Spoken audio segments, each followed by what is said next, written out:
Hello everyone, welcome back to my show. It's the 1st of July, which is amazing. The second half of the year has begun, and I've got lots to talk about, lots to get through today. I hope it's not boring. It shouldn't be.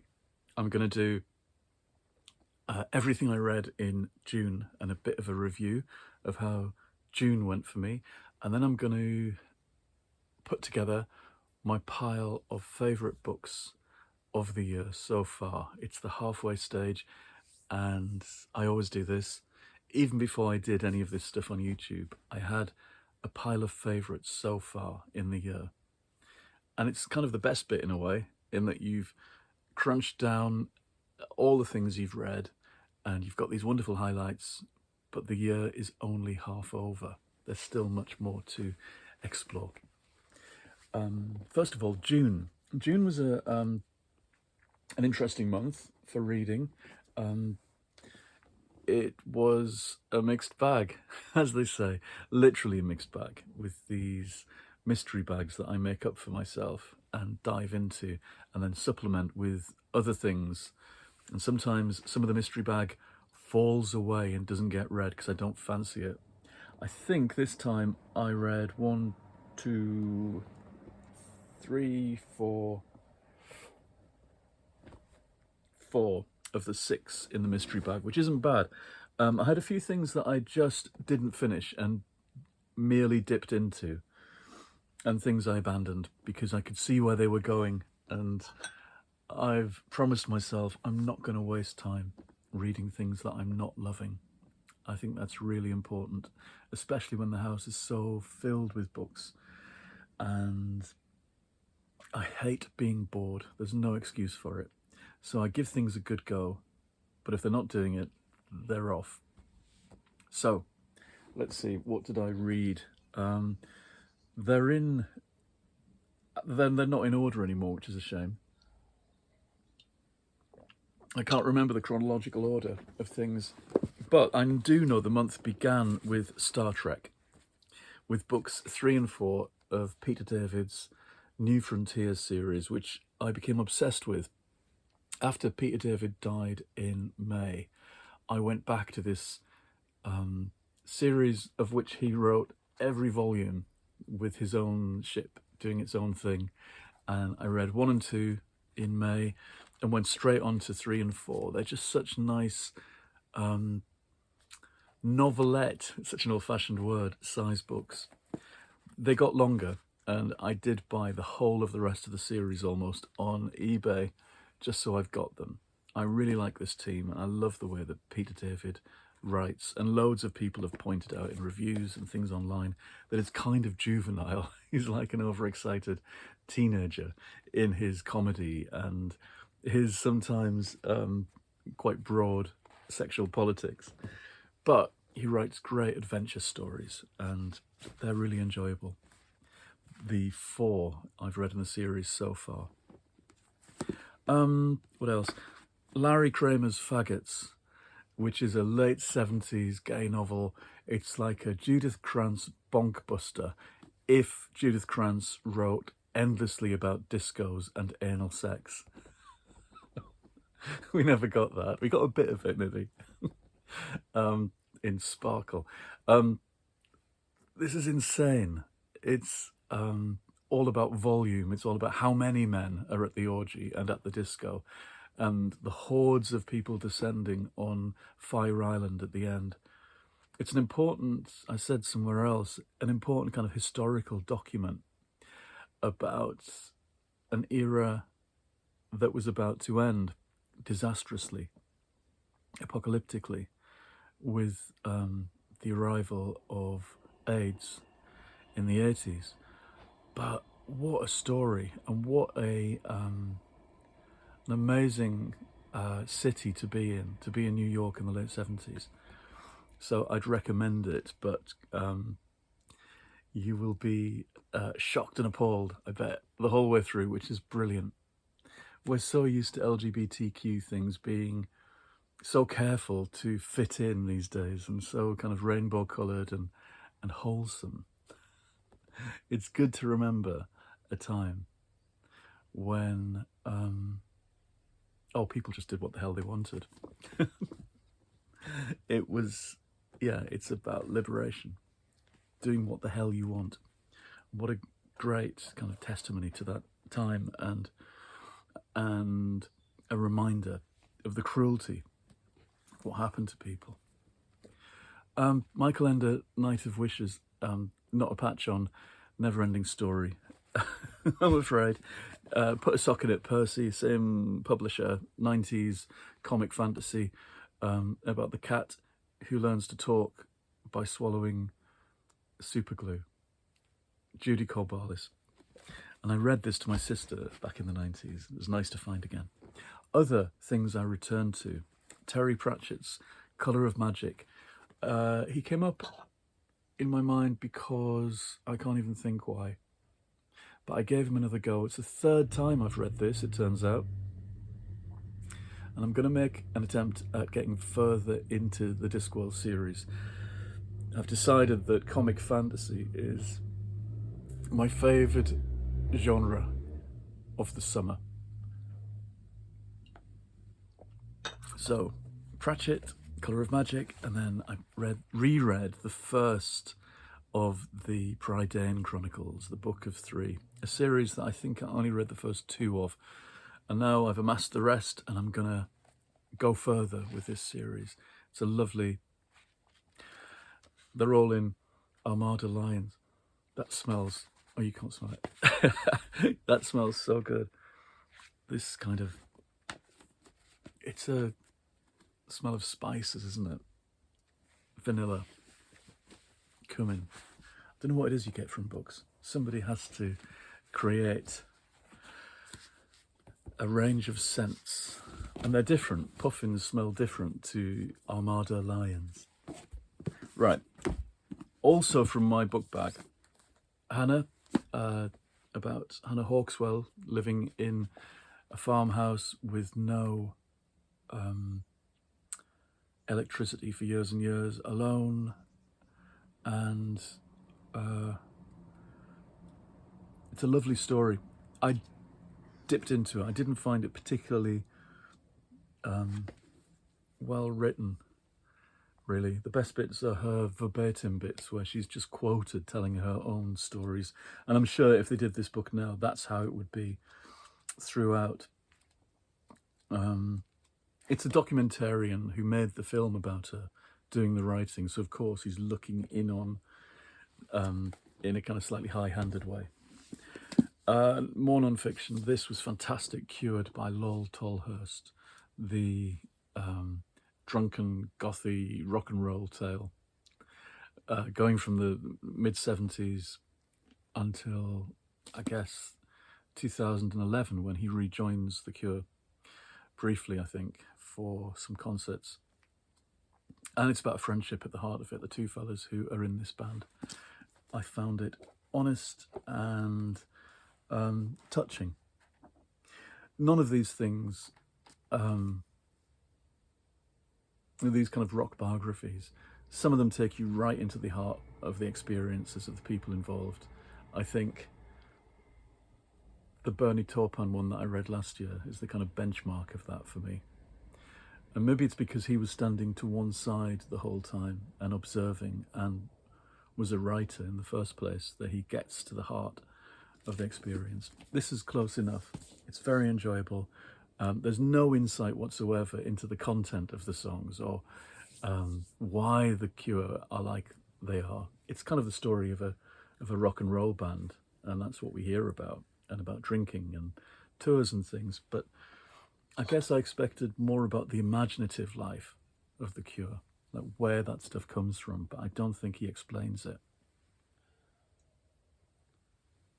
The Cure, it seemed to me, always inhabited their own strange universe, and that's what's so alluring about their music, but I guess that's all inside Robert Smith's head, and we don't have it there. Eragon, I talked about this yesterday. I read half of it, gave it another go after however many years, 15 years, 17 years, when I read the first one. I did want to carry on with them.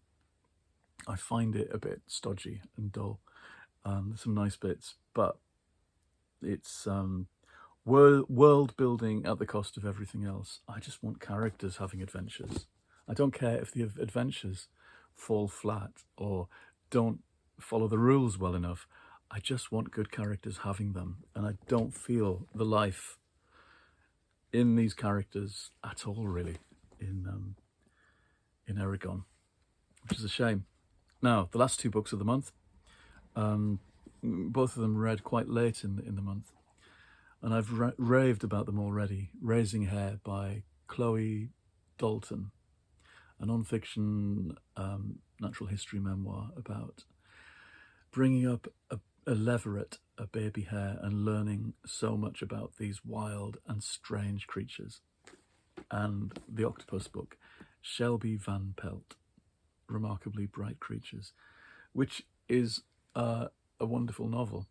Our book club choice for last month, and when we met last Thursday around here, everybody loved it, which I think is the first time that's happened in book club. A resounding hit on all sides.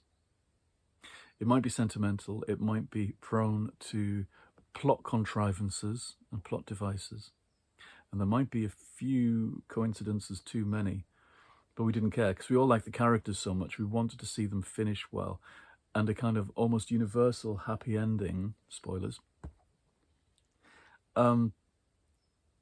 was deemed okay by everybody in book club.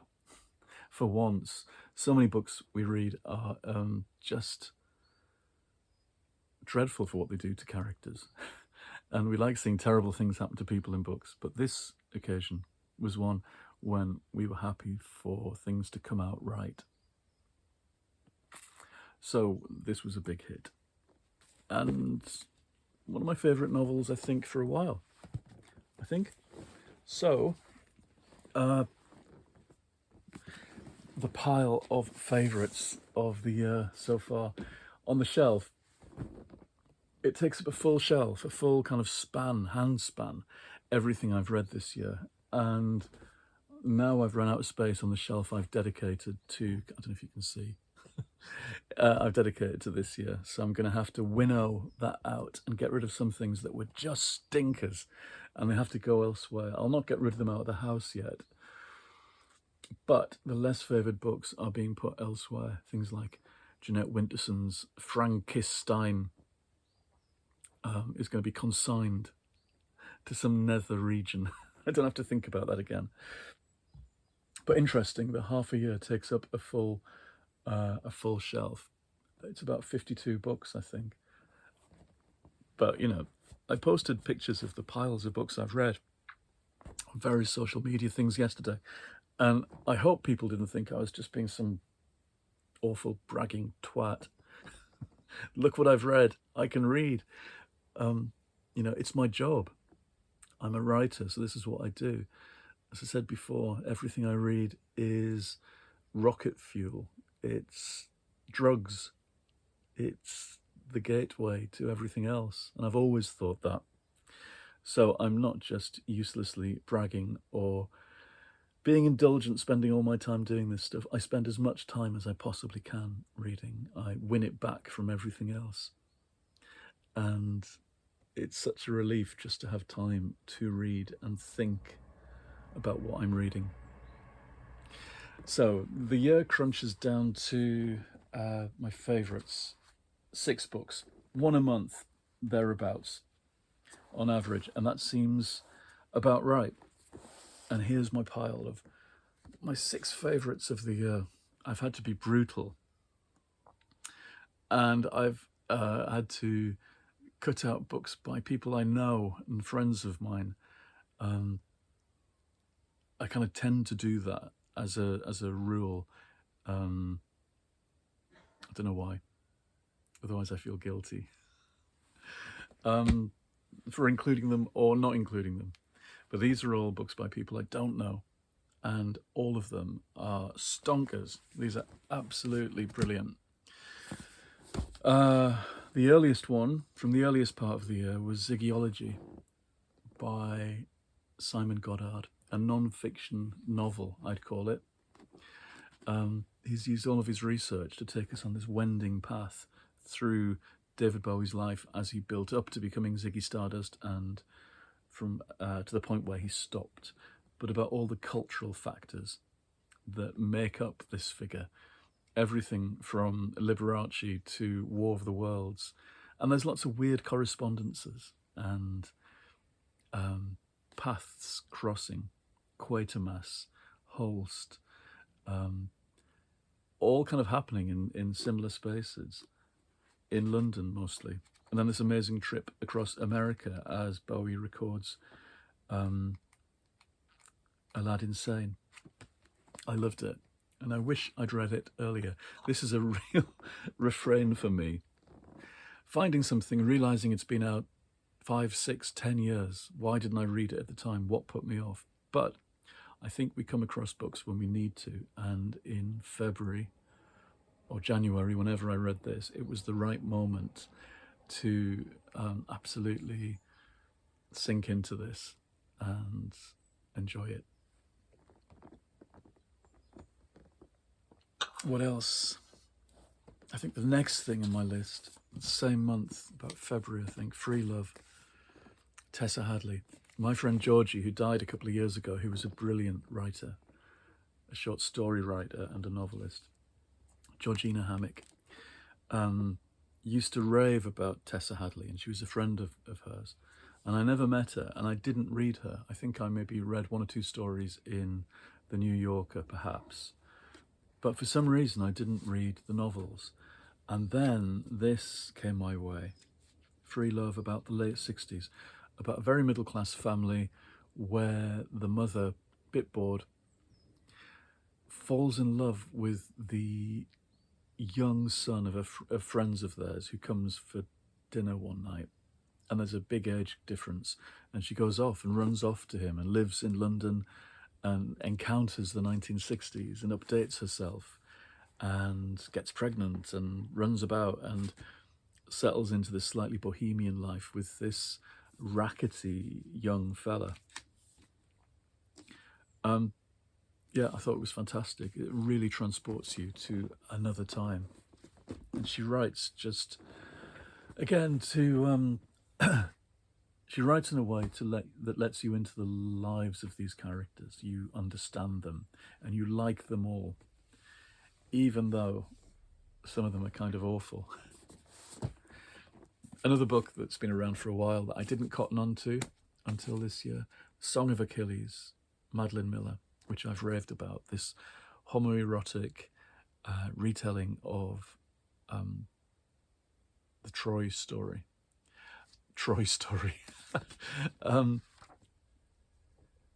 The writing is beautiful, it's sensual, it's exciting, it's sexy, it's brutal and violent, and you can feel it. You feel like you're in these places.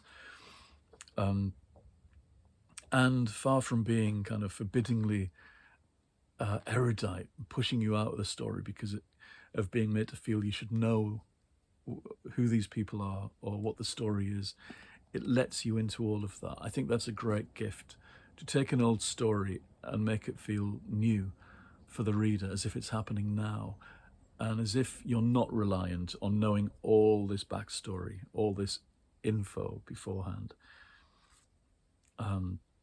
Yeah, being the key that lets you into a big story is important. Right, so what else? Straight after that, Murder by Cheesecake. A bit of light relief after all the tempestuous wars of antiquity. This is the first of the Golden Girls Cozy Mystery series, and I hope it's a series. I hope it goes on. I think it's done well, though. Rachel Ekstrom Courage. It's the Golden Girls movie. It's a murder mystery with action, suspense, people being chucked off boats, going to gay bars, and running around and almost getting murdered. And I was so pleased that she did a good job. So it goes in my pile because it was absolutely a good time. This is the important thing about all of these. Lots of other books I read, I can see the value in what they're doing. I can see the quality. But the bottom line is my enjoyment. It's got to be about the experience I had, and that's why I'm talking them up. I think that's my only metric in the end, how much I enjoyed them. And I've talked about these already, and I've talked about them today. Raising Hair, Chloe Dalton, and Shelby Van Pelt, Remarkably Bright Creatures. Both from last month, both from June, and both go in my best of the year so far. So I've got 1, 2, 3, 5 of them are by women, 1 by a fella. What else? 1, 2, 3, 4 of them are novels, 2 are non-fiction, 2 are about animals. I realise that I really like books about animals, whether they are novels like the Redwall books, which I rediscovered this year as well, or non-fiction memoirs about people interacting with animals. That's really important as well to me. I don't know where that comes from or where that begins. What about genres? Historical, literary, detective, cultural studies and pop music, natural history, and I would call Remarkably Bright Creatures, I'd call that magical realism, I reckon. What about nationality? American, half American and half British. Cheesed off with America, to be honest. I love going to America. I love going to LA this year, but I'm cheesed off with their politics and hearing so much about it all and the kind of madness that seizes them. I hope they can sort themselves out. They better. Because the ripples are felt all over the world. Although most countries seem to be going completely bonkers lately. Our own included. Anyway, keep off the politics. There's my favourites. They look very tasteful, don't they, together? Now, my next thing is, it's the first of the month, so I have to open a book bag. I'll do that, I think, tomorrow and do another video because I'm already, I've been talking quite a while on this one. I will see you all again quite soon. Let me know below if you've read any of my favourites of this year so far, or any of my June books and what you think, whether you've followed up any of my recommendations. And also you can let me know what your favourite books of the year are so far. I hope you're well and enjoying the weather. It's a bit cloying and still warm, but a bit humid today. Goodbye, everyone. I'll see you again quite soon.